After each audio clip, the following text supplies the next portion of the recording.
जो सोचा गया था वो जल में शहद और नींबू के 2 बूंदे डाल करके और उनको पिलाने की बात हमने सोची थी, लेकिन उन्होंने कल मुझे अलग से आते आते अलग से मुझे कहा कि आप मुझे और कुछ मत पिलाइए, भगवान श्री राम का चरणामृत पिलाइए।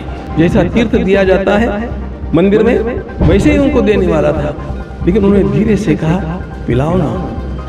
तो एकदम आपको सच्ची बात बताता हूँ, मेरे मन में माता का वात्सल्य जागृत हो गया। मुझे ऐसा लगा था कि मेरे एक अत्यंत अच्छे लाल जो देश के होनहार हैं उनको मैं पिला रहा हूँ, उनका उपवास पूर्ण कर रहा हूँ। मनुष्य के जीवन में और उसके सामाजिक जीवन में जो अनेक संकल्प होते हैं, उन संकल्पों की सिद्धि होते के समय जो समाधान प्राप्त होता है, वह समाधान कल हमने पूरी तरह प्राप्त किया। मुझे याद आ रही थी हमारे अनेक कार सेवकों की और उनके भी पूर्व जिन लोगों ने आत्म बलिदान इस दिव्य कार्य के लिए किया था, उन सब की। और मुझे अंतःकरण में पुनः पुनः भाव उमड़ करके आ रहे थे कि मोदी जी के प्रयासों के कारण आज उसके ऊपर कलशारोपण हो रहा है, उसका कार्य पूर्ण हो रहा है। काम बहुत लोगों ने किया, लेकिन आखिर इन सब लोगों की एकत्रित शक्ति ने मोदी जी को खड़ा कर दिया। और इसलिए उनका जो भी वर्णन किया जाए वो मुझे कम ही लगता है।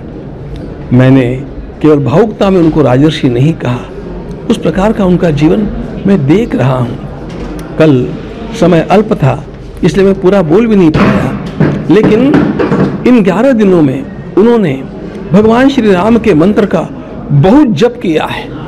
मंत्र हमने ही भेजा था, लेकिन वो लगातार अखंड जब भी खाली थे उस मंत्र का जप कर रहे थे।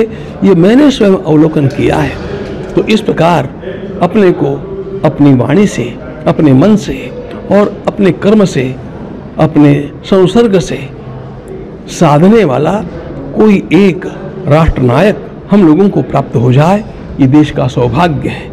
और इसी प्रकार हमारा देश आगे प्रगति करता जाएगा और हम लोग विश्व का मंगल करने के लिए अपने को निश्चित रूप से सशक्त बनाएंगे, ऐसा मेरा विश्वास है। प्रधानमंत्री ने जब आपका चरण स्पर्श किया, जितनी जनता थी सब आप दोनों के प्रेम भाव को देख करके पसंद थी।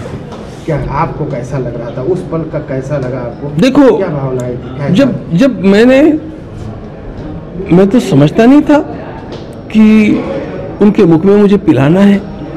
मैं तो चरणामृत के रूप में उनको तीर्थ देने के लिए ही उनके कहने से लाया था। एक बात और बता देता हूँ, वास्तव में जो सोचा गया था वो जल में शहद और नींबू के 2 बूंदे डाल करके और उनको पिलाने की बात हमने सोची थी, जो कि हम लोगों को प्रायः जिसका भी पोषण पूरा करना होता है हम लोग करते हैं। लेकिन उन्होंने कल मुझे अलग से आते आते अलग से मुझे कहा कि आप मुझे और कुछ मत पिलाइए, भगवान श्री राम का चरणामृत पिलाइए। इसलिए समय पर हम लोगों को सब बदलना पड़ा। और वो जब वो भी मैं जैसा तीर्थ दिया जाता है मंदिर में वैसे ही उनको देने वाला था, लेकिन उन्होंने धीरे से कहा पिलाओ ना। तो एकदम आपको सच्ची बात बताता हूँ, मेरे मन में माता का वात्सल्य जागृत हो गया। मैं उनकी माता जी को बहुत अच्छी तरह जानता रहा हूँ। मेरे अंतःकरण में उस समय मातृत्व भाव था और मुझे ऐसा लगा था कि मेरे एक अत्यंत अच्छे लाल जो देश के होनहार हैं उनको मैं पिला रहा हूँ, उनका उपवास पूर्ण कर रहा हूँ।